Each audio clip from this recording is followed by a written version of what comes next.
Limitation act की बात कर रहे हैं आप, और किसी धार्मिक स्थानों पर तो लिमिटेशन एक्ट लागू नहीं होता, इनके ऊपर क्यों?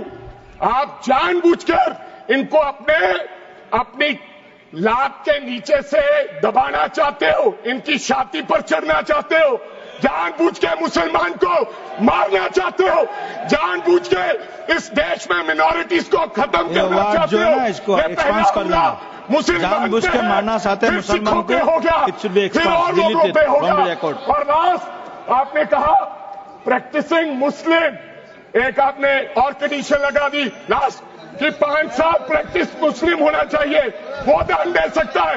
मैं सरदार हूं और ऐसी कई उदाहरणें हैं पंजाब के अंदर।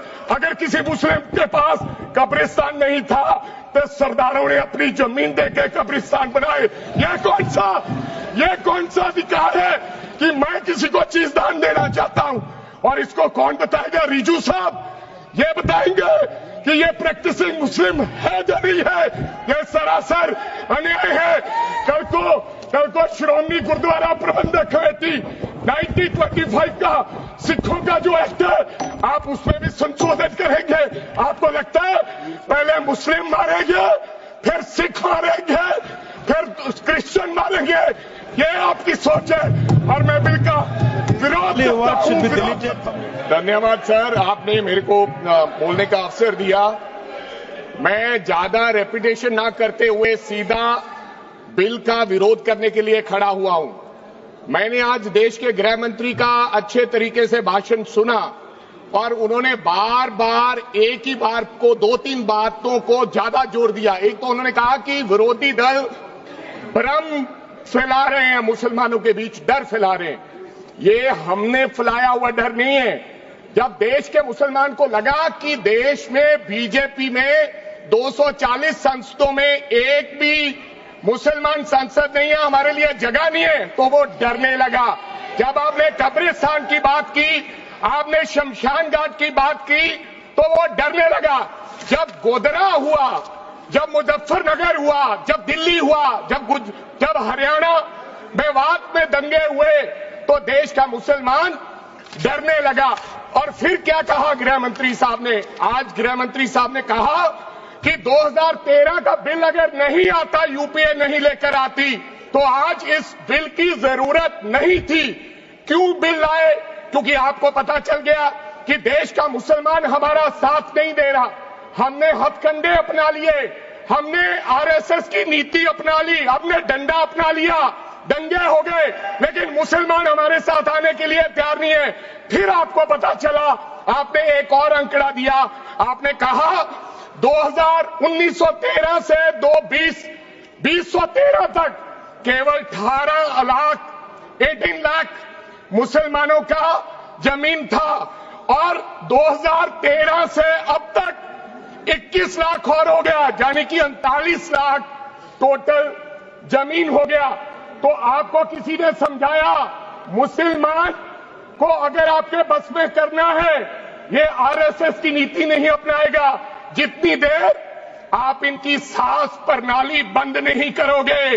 अगर वक्फ बोर्ड नहीं छीनोगे, अगर जमीनें नहीं छीनोगे, तब तक मुसलमान आपके सामने झुकने वाला नहीं है।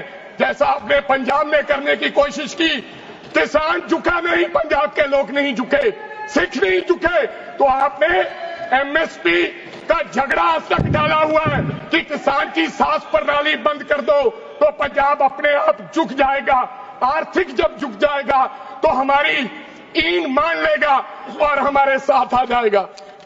आदरणीय सर, आपने बार बार कहा, आज गृह मंत्री साहब ने कहा गवर्नमेंट प्रॉपर्टी पर किसी का अधिकार नहीं है, पंचायत की जमीन कोई दान नहीं दे सकता है।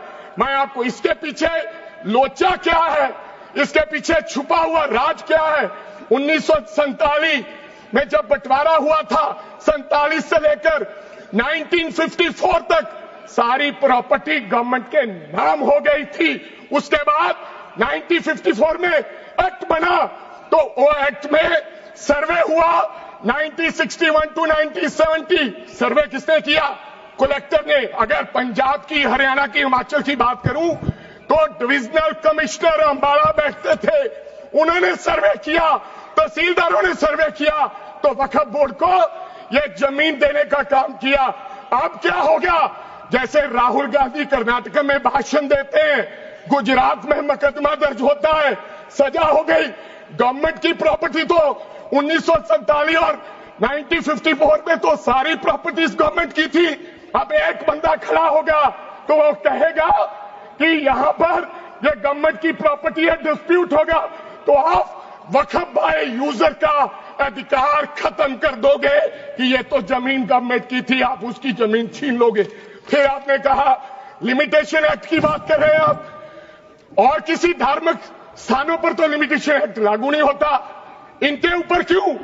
आप जानबूझकर इनको अपनी लात के नीचे से दबाना चाहते हो, इनकी छाती पर चढ़ना चाहते हो, जानबूझ के मुसलमान को मारना चाहते हो, जानबूझ के इस देश में मिनॉरिटीज को खत्म करना चाहते हो। इसको एक्सपांस कर देना, जानबूझ के मारना चाहते हैं मुसलमान को, फिर और लोगों पे होगा। और लास्ट आपने कहा प्रैक्टिसिंग मुस्लिम, एक आपने और कंडीशन लगा दी लास्ट कि 5 साल प्रैक्टिस मुस्लिम होना चाहिए, वो दान दे सकता है। मैं सरदार हूं और ऐसी कई उदाहरणें हैं पंजाब के अंदर। अगर किसी मुस्लिम के पास कब्रिस्तान नहीं था तो सरदारों ने अपनी जमीन देके कब्रिस्तान बनाए। ये कौन सा अधिकार है कि मैं किसी को चीज दान देना चाहता हूं? और इसको कौन बताएगा? रिजू साहब ये बताएंगे कि ये प्रैक्टिसिंग मुस्लिम है या नहीं है? ये सरासर अन्याय है। कल को श्रोमणी गुरुद्वारा प्रबंधक कमेटी 1925 का सिखों का जो एक्ट है, आप उसमें भी संशोधन करेंगे। आपको लगता है पहले मुस्लिम मारेंगे, फिर सिख मारेंगे, फिर क्रिश्चियन मारेंगे? ये आपकी सोच है और मैं बिल का विरोध करता हूं।